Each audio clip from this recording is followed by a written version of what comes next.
Boa noite a todos. Boa noite. Espero que estejam todos bem. Eu também, graças a Deus. Mais um ano juntos, né?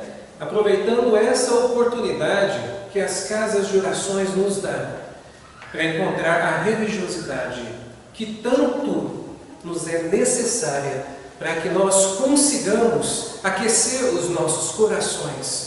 Aquecendo os nossos corações, nós contaminamos o meio. Contaminando o meio, as coisas vão melhorando para todos. E é essa a meta de todos nós, alcançar essa paz, essa regeneração, essa busca interior, mas trazendo para o exterior tudo que nós podemos doar. Então vale a pena o esforço, vale a pena o sacrifício. Não coloqueis a candeia sobre o alqueire. Candeia, acredito que todo mundo conhece, aquelas antigas luminárias, né? Que colocávamos óleo ou querosene. Azeite também serve? Muito bom. E aí então... Oi? Funciona.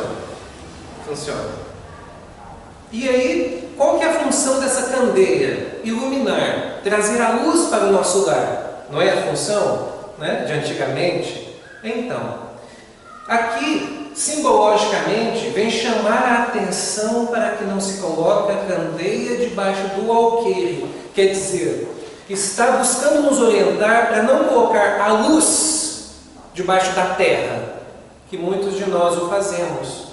E aí muitos perguntam, em que sentido que nós colocamos a luz debaixo da terra? Em que sentido?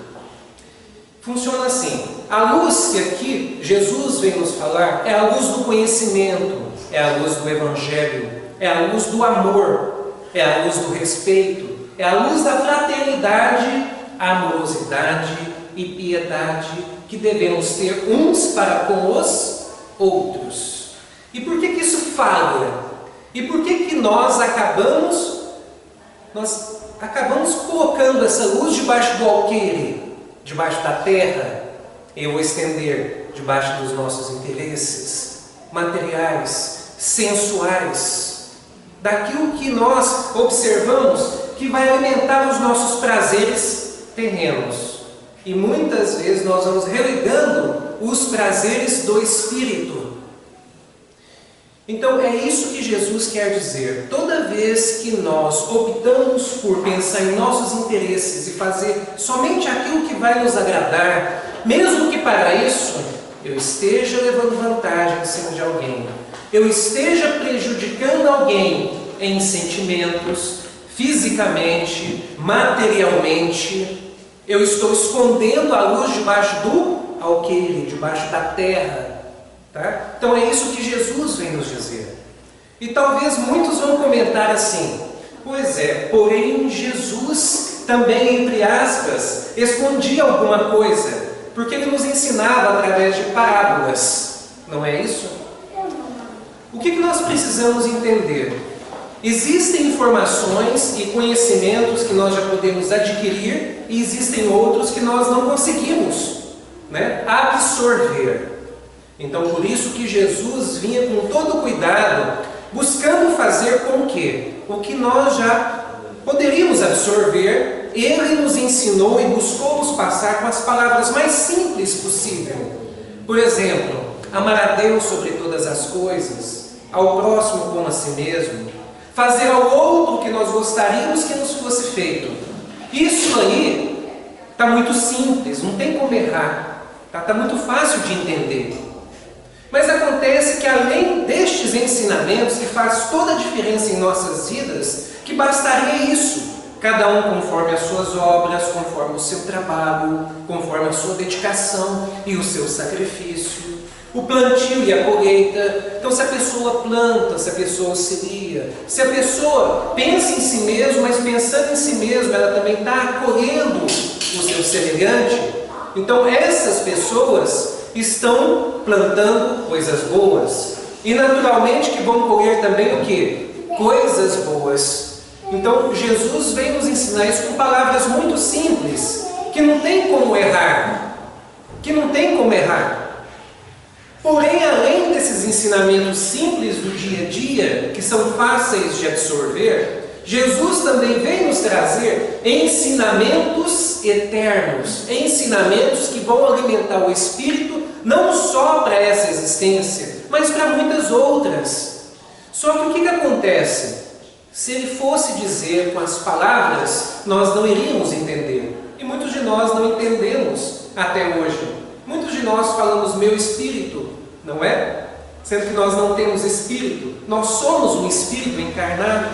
Entre tantas outras coisas que nós não entendemos sobre a imortalidade da vida, basta nós observarmos que estamos aqui na casa de oração, escutando sobre a reencarnação, escutando sobre a vida futura, buscando entender que Deus está sobre todas as coisas, mas a menor dificuldade nós entramos em cólera, a menor dificuldade nós brigamos uns com os outros, a menor dificuldade nós nos rebelamos até contra Deus e dizemos assim, meu Deus, o que eu fiz? Por que eu?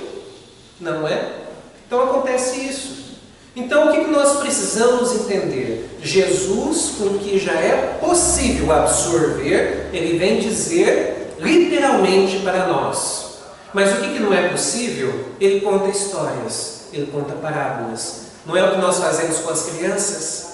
Vamos pegar os livros da faculdade, já que é assim, já que não é para esconder nada, vamos pegar os livros da faculdade e começar a ler para as crianças e buscar ensinar ali para as crianças. Vamos conseguir? Por isso que Jesus não fazia assim, porque nós ainda somos a infância da humanidade. Tá? Nós estamos começando as nossas caminhadas evolutivas agora praticamente. Mal passamos de um mundo primitivo. Estamos em um mundo de provas e expiações, um dos mundos mais doloridos de suportar, suportando uns aos outros e buscando vencer também as inclemências da natureza. Então não é fácil, tá? E nós estamos conseguindo já, digamos assim, ter mais uma graduação, buscando nos elevar para um mundo de regeneração. Então olha a bênção, estamos caminhando, mas nós ainda não deixamos de ser essa infância da humanidade. Espíritos jovens, milenares, mas jovens, tá? Mas a bênção é, a escola continua nas várias moradas da casa de nosso Pai. Como essa, por exemplo, a terra. A bênção de todos nós estarmos aqui e a luz está em todos os lugares, em todas as avenidas, em todas as casas de orações, em todos os lares. Está em todos os lugares. Então, por isso, a maior bênção é nós aproveitarmos essa luz, não só nos momentos de facilidades, porque nós temos essa mania, não é? De nos preocuparmos assim com as coisas de Deus só quando está mais fácil. Aí a gente faz, entre aspas, com mais facilidades. Porém, as leis de Deus estão para nós, para também serem aplicadas, principalmente nos momentos de dificuldades. Principalmente nos momentos que a coisa está pesando para o nosso lado, que a nossa cruz está mais pesada, que as tribulações estão mais difíceis. São nestes momentos que nós devemos nos atentar mais para as leis de Deus. E por quê? Quanto mais difícil a situação, mais mérito temos quando as praticamos. Quanto mais difícil o momento financeiro, mas eu pratico as leis de Deus, não prejudico ninguém, não parto para cima de ninguém, não levo vantagem em cima de ninguém, ali eu estou buscando praticar ao outro o que eu gostaria que me fosse feito. Nem que para isso eu esteja renunciando muitas coisas, nem que para isso eu esteja perdendo alguma coisa material, mas o que importa é que eu faça ao outro o que eu gostaria que me fosse feito. Essa é a meta da evolução do espírito. Tá? E aí nós vemos, como aqui, por exemplo, não vades aos gentios. Vamos tentar entender por que Jesus vem nos dizer essa passagem.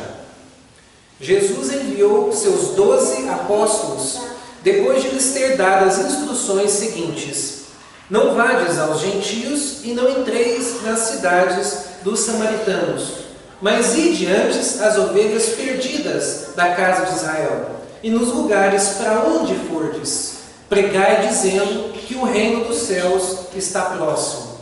Quem que ele chama aqui de gentios? Aqueles que ainda não têm em seus corações praticamente nada das leis de Deus ali aprofundadas, trabalhadas, e nem tem um interesse. Tá certo que tem muitas pessoas que não são religiosas, mas praticam o bem muito mais do que pessoas que são religiosas. Isso existe. Mas por que isso existe? Porque elas já passaram por uma preparação antes. E nós estamos nos preparando, entre aspas, agora. Não deixa de ser tudo um segmento, mas é possível que essa pessoa já antes foi religiosa, porque não tem como entender as leis de Deus se não abraçar a religiosidade, não tem como. Não quer dizer abraçar uma religião, não quer dizer isso. Mas não tem como a pessoa ser uma pessoa boa sem buscar o que é as coisas do Espírito, as coisas da religiosidade, os ensinamentos do Evangelho. Por isso que Jesus vem nos dizer assim: eu sou o caminho, a verdade e a vida. Os ensinamentos de Jesus são o caminho, os caminhos para todos nós.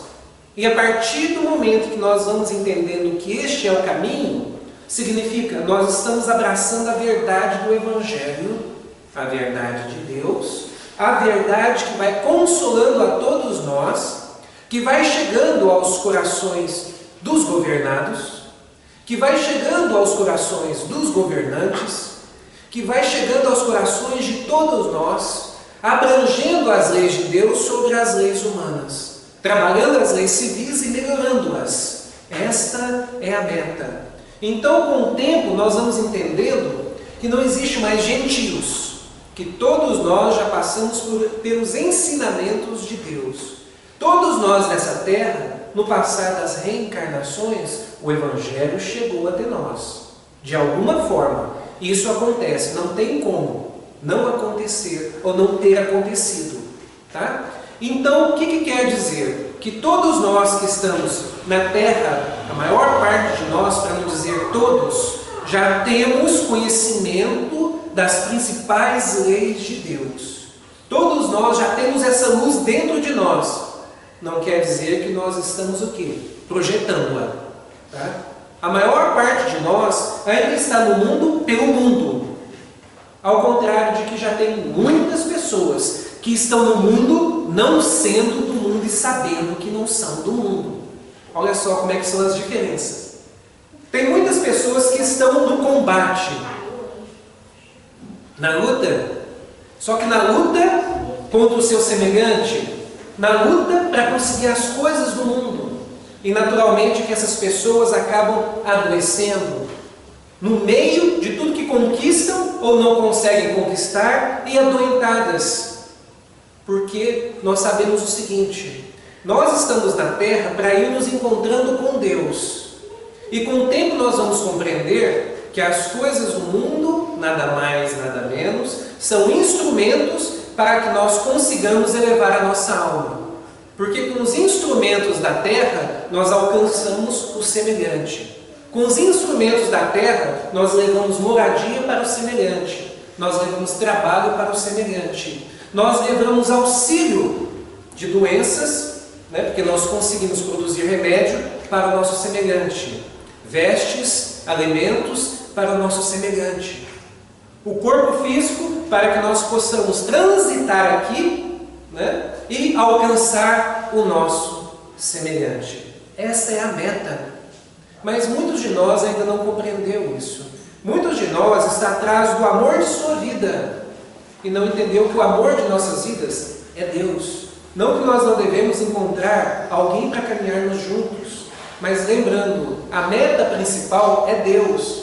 Enquanto tem pessoas que estão se arrastando nessa terra, choramingando e não buscando progredir moralmente, porque só está pensando, no fato de talvez não ter uma pessoa que gostaria de ter, ou de estar com uma pessoa, mas aquela pessoa não é quem ela gostaria de estar ao lado, não é? Então muitos de nós também nos perdemos nessa terra, porque às vezes não nos encontramos profissionalmente, e aí também estamos nos arrastando, fazendo aquilo que não gostamos. Muitos de nós não valorizamos os nossos pais, não honramos eles como nós deveríamos. Muitos de nós não contribuímos para a comunidade que nos rodeia, porque o nosso interesse é o seguinte, tá? Somente pensar em mim, somente fazer o que vai contribuir para que eu tenha mais, para que eu seja mais bonito, para que eu seja mais forte, para que eu tenha mais bens materiais, entre tantas outras coisas que nós buscamos aqui no mundo. Tá? A meta é que nós consigamos sair desse estado, porque é o seguinte, se só buscarmos essas coisas terrenas, a nossa recompensa será só isso. Não teremos recompensa pós-morte física. Chegaremos do outro lado de mãos abanando, vazias. Por quê? Porque nós não trabalhamos as coisas do coração. Simbologicamente falando, às vezes eu nem gosto de falar muito sobre o coração, porque senão a gente também se apega a essa paixão, tá? Porque o coração, na realidade, só bombeia sangue, porque tudo está na mente, tudo está aqui, no pensamento, e o pensamento, ele pode levar você às sombras, à escuridão. Mas o pensamento também, bem trabalhado, bem vigiado, ele pode levar o ser à luz. Ele pode levar o ser à sua evolução espiritual. Porque a partir do momento que nós aprendemos que nós devemos policiar os nossos atos, as nossas ações, nós vamos nos entendendo o seguinte, que a maior parte de nós não somos sãos, a maior parte de nós, mas estamos caminhando para isso. Quer dizer, são no sentido de termos a sanidade que devemos ter em espírito.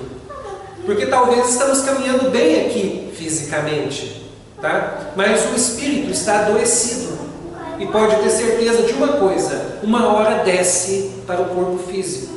Porque tudo que vem para o corpo físico advém do espírito, das enfermidades do espírito. Então é por isso que na Terra existem pessoas adoentadas, porque tudo isso advém dos excessos do espírito, do que nós fazemos contra o outro, do que nós fazemos ao outro, que nós não gostaríamos que nos fosse feito. Aí quando Jesus passa por nós, ele estava mais junto das lavadeiras, das prostitutas, dos ladrões, dos homens de má vida. E aí então os fariseus, os religiosos da época, questionam os discípulos, por que o seu mestre está mais junto dessas pessoas de má vida, ao invés de estar junto com a gente, sãos, Era o que eles diziam. Mas aí Jesus vem nos dizer, os sãos não precisam de médicos, tá? Ou também tem outra coisa que ele também quis dizer, os que se acham sãos não precisam de médicos, porque são orgulhosos demais para aceitar a medicina de Jesus, um carpinteiro, tal qual também Publio Lentulus, antes lá atrás, não conseguiu aceitar. Não conseguiu aceitar o fato de que um carpinteiro que estava na frente dele era um ser de luz. Não conseguiu aceitar de que aquele ser que estava à sua frente estava trazendo remédios para a alma, conhecimentos de vida eterna. Ele não quis aceitar. Eu, um senador, vou aqui aceitar o que um carpinteiro está falando? De jeito nenhum. Não é? Então existem muitos orgulhosos, muitos de nós que somos assim, vaidosos, que estamos na terra e ainda não aceitamos estes ensinamentos. Porque às vezes nós temos algum poder temporal ou simplesmente é o ego elevado mesmo, que não foi domado ainda por nós. Porque o nosso ego, ele deve ser domado por nós. Nós que devemos nos conhecer, nós que devemos nos transformar, nós que devemos buscar a transformação interior que todos nós precisamos. Mas isso não é uma tarefa fácil. Tá? Eu estou aqui na frente falando isso, mas eu sei que não é fácil. E por estar aqui na frente falando, serve primeiro para mim. E eu estou buscando essas transformações. E tem muitas coisas que eu ainda não consigo aceitar ou fazer, o que é natural. Tá? Mas por isso que nós estamos aqui na frente. Quanto mais a gente fala, quanto mais a gente ouve, Quanto mais a gente estuda, mais com o tempo essa repetição vai nos transformando, vai ficando automático. E de repente, do nada, nós observamos que no dia a dia as coisas estão acontecendo. Eu estou diferente, eu estou mais paciencioso, mais amoroso, aceitando coisas que eu não aceitava antes. Muitas também ainda não aceito, faz parte do processo evolutivo do Espírito. Mas o que importa para todos nós é abraçar essa causa. E a partir do momento que eu não aceito uma coisa, eu não preciso brigar. Tá? O que eu posso fazer? Seguir adiante. Se eu não consigo agora ficar com pessoas que têm certas ideias que eu não aceito, paciência. Se não dá para conciliar, que eu siga o meu caminho. Quem quiser seguir comigo, ótimo. Quem não quiser, paciência. Tá? Funciona dessa maneira. Mas o que importa é nós entendermos a filosofia de Jó. E qual que é a filosofia de Jó? Que eu acho que todo mundo conhece a história de Jó, lá da Bíblia, no qual ele foi tentado, pelo diabo, naquela parábola, naquele ensinamento, e aí Deus deixa que o diabo tente. E o diabo começa a tirar tudo dele. Foi tirando tudo. As fazendas, os bens, os filhos e a esposa, não aceitando mais aquela vida, também foi embora. E se não bastasse, ele ainda se adoece, enche de feridas no corpo todo. Mas mesmo assim, por que Jó não se abala? Porque é o seguinte, muitos de nós aqui, se perdeu o namoradinho ou a namoradinha, tá? O que acontece? Acabou a vida não tem mais sentido. Muitos de nós somos assim. Se perdeu um serviço, a vida não tem mais sentido. Se perdeu a saúde, a vida não tem mais sentido. Se perdeu algum bem material, a vida não tem mais sentido. Muitos de nós somos assim. Mas por quê? Porque nós não temos Deus como tudo para nós. Mas nós temos as coisas como tudo para nós. E a partir do momento que as perdemos, parece que tudo acaba. E por que para Jó não acabou? Porque ele não havia perdido tudo. Ele ainda tinha Deus, que para ele era tudo. As outras coisas importavam? Sim. Mas se foi necessário ser tirado, para ele estava tudo bem, porque ele sabe que foi com a permissão de Deus. Viram a diferença? Então é isso que vai fazendo com o tempo importância para todos nós. Estes ensinamentos que vêm nos acordar para a verdadeira vida, para o que nós devemos realmente entender e praticar. E é por isso que eu separei aqui um texto de Joana de Ângeles, que vem nos falar assim: o aparente fracasso é a forma pela qual a divindade te ensina a corrigir a maneira de atuar. Vamos tentar entender, apesar que está bem fácil, O aparente fracasso. Muitos de nós temos fracassado ou estamos fracassando em alguma área de nossas vidas.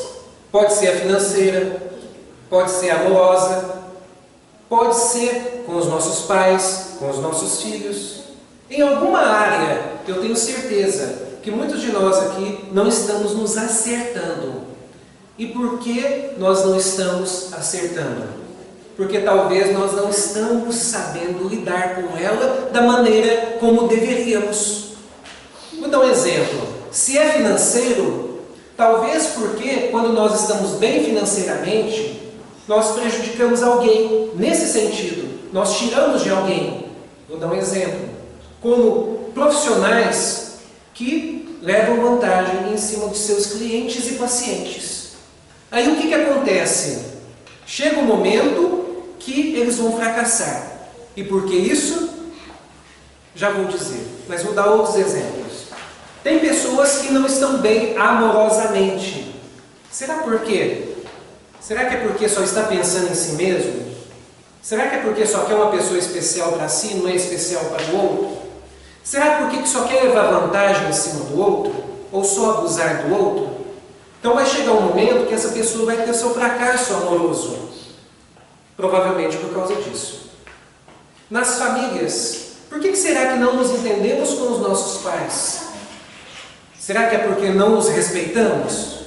Não os valorizamos? Não os colocamos em primeiro lugar como deveríamos? Então talvez é por isso que estamos tendo essas dificuldades. Com os nossos filhos, por que será que nós não estamos conseguindo lidar com eles? Será que é porque ao invés de educar não estamos bajulando? Não estamos enchendo de presentes ao invés de aprender a dizer sim, sim, não, não para os nossos filhos? Realmente ensiná-los a serem fortes para o mundo? Será que não é nisso que nós estamos errando? Aí a mensagem vem nos dizer assim: o aparente fracasso é a forma pela qual a divindade, a espiritualidade, Deus, nos ensina a corrigir a maneira de atuar, de vivenciar, de estar uns com os outros, facultando-nos repetir a experiência com mais sabedoria. Então, se agora temos um novo trabalho, vamos valorizá-lo, vamos respeitá-lo, não vamos levar vantagem em cima de ninguém. Se agora estamos em uma nova vida amorosa, vamos valorizar a pessoa que está ao nosso lado e vamos realmente fazer o melhor que nós pudermos para essa pessoa. Com os nossos pais, vamos respeitá-los e valorizá-los, vamos mudar as nossas condutas. Com os nossos filhos, com a vida como um todo, porque senão, sim, teremos os nossos fracassos. E os fracassos nos machucam. Essa é a verdade. Muitos de nós, se não choramos em lágrimas, nós choramos, não é? Com esse coração simbólico. Porque dói não nos ajustarmos nas coisas. Essa é a maior certeza. Dói, tá?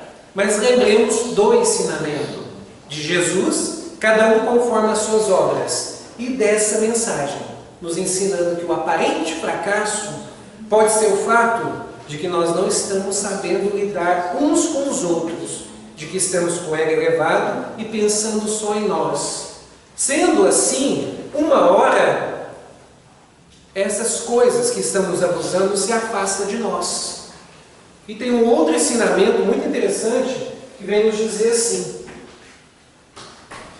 valorize o que você tem, seja o trabalho, sejam os pais, sejam os filhos, seja a esposa, seja o esposo, seja o namorado, seja a namorada, seja a saúde. Valoriza o que você tem, porque senão Deus vem e tira. Aí então, isso foi um vídeo que eu vi, né? Porque usaram esse texto e representaram ali um senhor e uma jovem.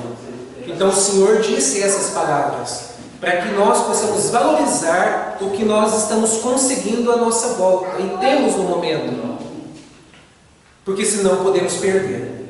Aí a jovem diz assim: e por que Deus tira? Ele é mau? Aí o Senhor diz assim: não, Ele é justo. Quem valoriza, conseguirás.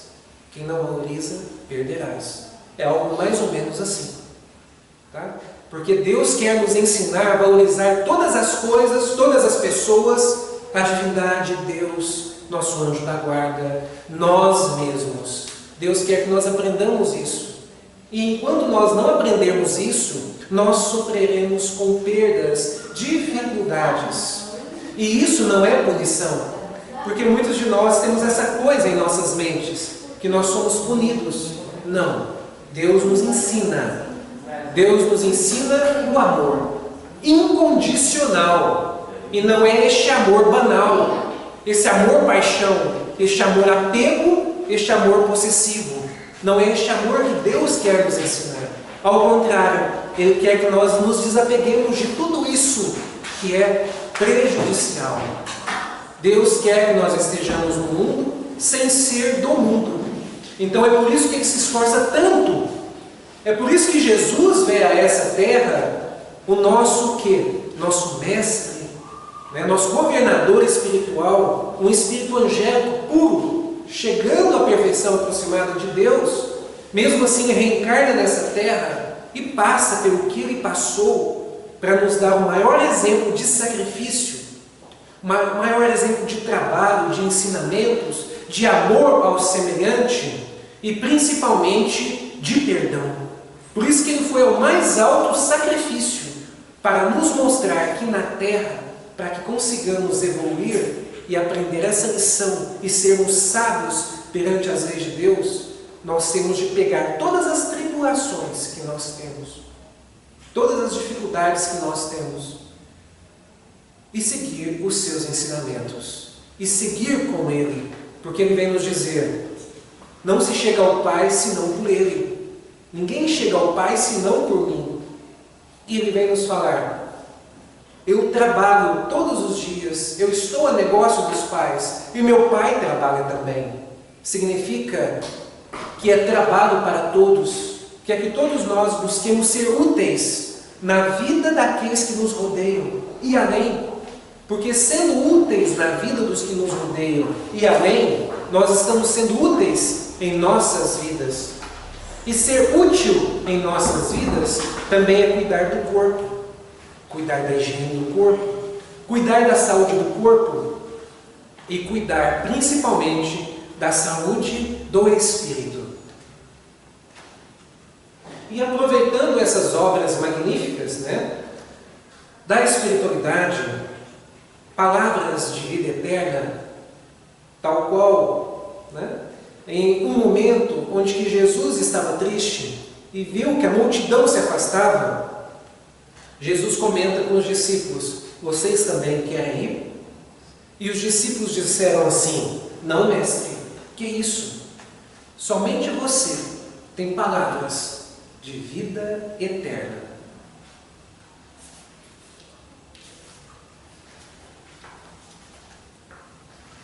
Na luz da verdade.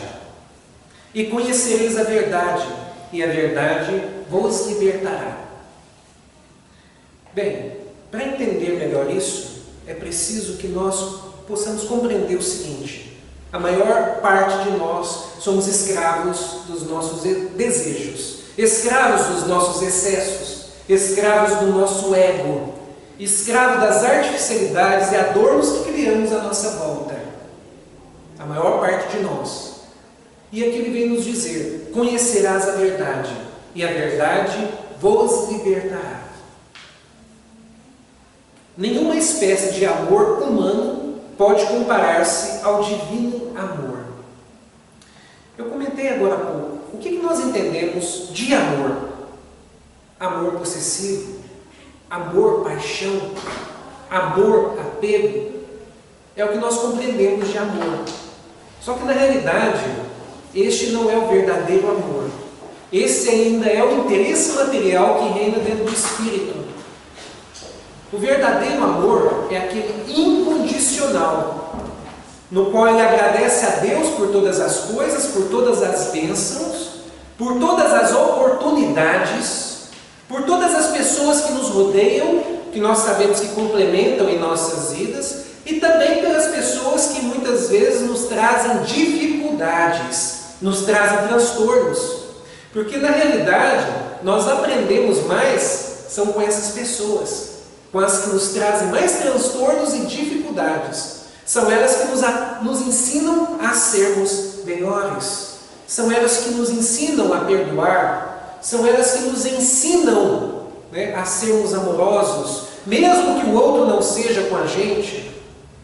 São elas que nos ensinam a ajudar sem esperar agradecimento. São elas que nos ensinam a ter paz na consciência.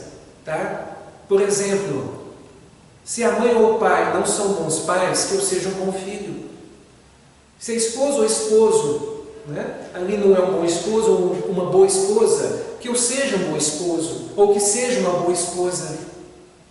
Se tem colegas ao meu lado que não são bons colegas de trabalho, não valorizam o espaço no qual estão tendo a oportunidade de encontrar dignidade em suas vidas, que eu seja essa pessoa que valoriza, que eu seja essa pessoa que abraça o trabalho ali, como eu gostaria que o meu funcionário fizesse.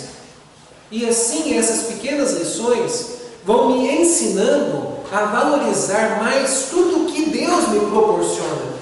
Porque tudo que está à minha volta quem está me proporcionando é Deus. Semelhante apontamento deve ser mencionado toda vez que nos inclinemos a violentar o pensamento alheio.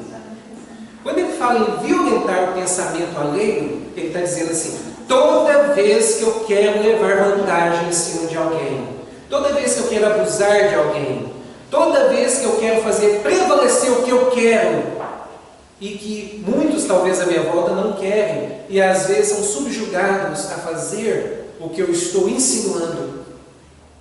Então nós temos de aprender que aqui nessa terra, todos nós temos a liberdade de expressão, a liberdade de gostar de uma coisa ou de outra, a liberdade de ter o seu respeito pelas coisas que ele valoriza. E muitas vezes são diferentes do que eu valorizo. Então preciso entender isso. A bondade suprema, que é sempre a bondade invariável, deixa livres as criaturas para a aquisição do conhecimento. A vontade do Espírito é acatada pela providência em todas as manifestações, incluindo aquelas em que o homem se extravia na criminalidade, esposando obscuros compromissos. Aqui vem nos falar do livre-arbítrio. Se nós quisermos seguir as leis de Deus, tudo bem. Se nós não queremos, paciência, podemos escolher outros caminhos. Mas tem uma coisa: Deus não permite que nós façamos o mal ao outro sem ter consequências. Deus não permite. Se eu quiser caminhar nessa terra de uma forma diferente, que eu caminho. Mas se eu estiver me excedendo contra o outro, vai ter consequências. Porque isso Deus não permite. Tá?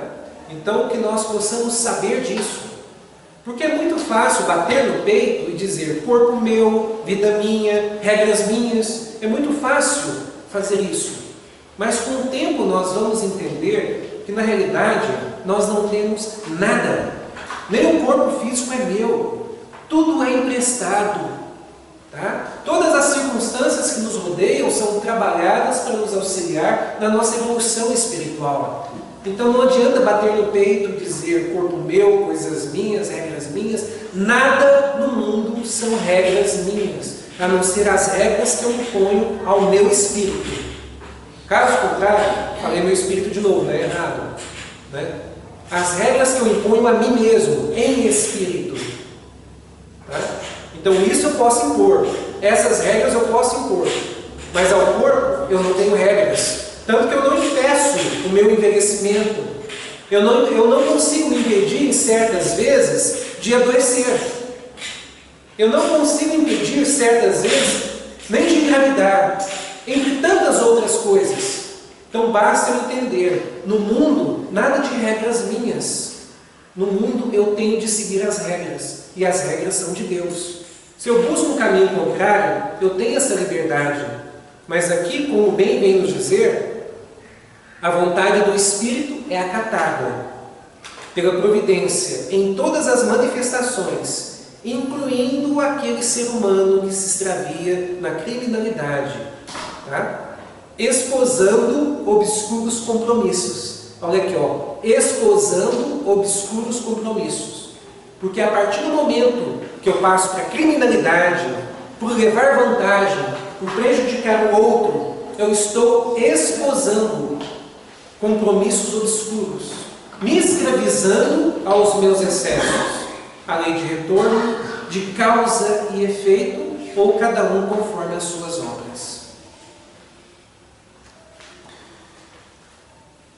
A pessoa converte, pois, a vida naquilo que deseja, sob a égide da justiça perfeita que reina em todos os distritos do universo, determinando seja concedido a cada um, olha de novo, a cada um por suas obras. Então, determinando seja concedido a cada um de nós aqui, né, por suas obras. Então, o que eu estiver obrando, o que eu estiver trabalhando, vai voltar para mim. Se eu trabalho pelo bem, pela bondade, pela honestidade, para elevar o meu caráter, para elevar a ética, é isso que vai voltar para mim. Mas se eu quero só prejudicar, levar vantagem, machucar, entre tantas outras coisas que eu não gostaria que me fosse feito, também é o que vai voltar para mim. Cada um conforme as suas obras. Elegemos os tipos de experiência em que nos propomos estagiar nessa ou naquela fase da evolução. Discórdia e tranquilidade, ação e preguiça, erro e corrigenda, débito e resgate, são frutos de nossas escolhas. Então, se tem pessoas que estão na tranquilidade, na ação, na corrigenda, resgatando, são frutos que ela mesma plantou. Agora, se tem pessoas que estão na discórdia, na preguiça, no erro, entre tantas outras dificuldades, ela também está colhendo o que ela plantou. Respeitemo-nos, assim, uns aos outros. Rememoremos as palavras de Jesus. Conhecereis a verdade, e a verdade vos libertará. Note-se que o Mestre não designou lugar, nem traçou condições, não estatuiu roteiros, nem especificou tempo. Prometeu simplesmente: conhecereis a verdade. E para acesso à verdade, cada um tem o seu dia, o seu momento, a sua hora. Cada um de nós aqui. E essa hora será a hora da aceitação. A pessoa aceitou, essa é a hora que vai começar a sua redenção. Ela não aceitou, talvez ela ainda vai passar por muitas tribulações em sua vida. Então cabe a cada um de nós, se queremos estar libertos, se queremos realmente ter a alegria de viver, independente das dificuldades, é nessa terra buscar o que contribui para a eternidade, o que segue com o espírito, o que realmente vai seguir além túmulo. Então basta observar, o que segue comigo além túmulo? É o bem que eu pratico ao meu semelhante, é o bem que eu pratico a mim mesmo, é o bom combate de estar nessa terra combatendo as minhas más inclinações. Não é combatendo o outro o tempo inteiro, não é brigando com o outro o tempo inteiro, não é traindo o outro o tempo inteiro, não é levando vantagem em cima do outro. Isso não eleva ninguém. Esse tipo de combate só nos escraviza, só nos prejudica. Ganhamos agora, hoje, perdemos amanhã. Mas o bom combate, que eu domino o meu espírito e tenho como meta as leis de Deus, a tendência é a cada dia eu estar mais liberto, a cada dia mais alegria, a cada dia mais felicidade, a cada dia mais contentamento, a cada dia mais amorosidade. Então essa é a meta do Evangelho, alcançar a todos nós com esses ensinamentos, porque este é o caminho, essas são as verdades, e é isso que vai nos proporcionar a vida de verdade. Eu agradeço mais uma vez a bênção de estarmos juntos nessa casa de oração, de nós podermos estudar esses ensinamentos e a cada vez estar aprofundando-os, porque isso é uma bênção para o Espírito, para todos nós que estamos aqui, sem dizer também o remédio que a casa espiritual vem e alcança os nossos corpos, os nossos perispíritos e em espírito. Então, uma boa noite para todos. Um abraço e fiquem com Deus.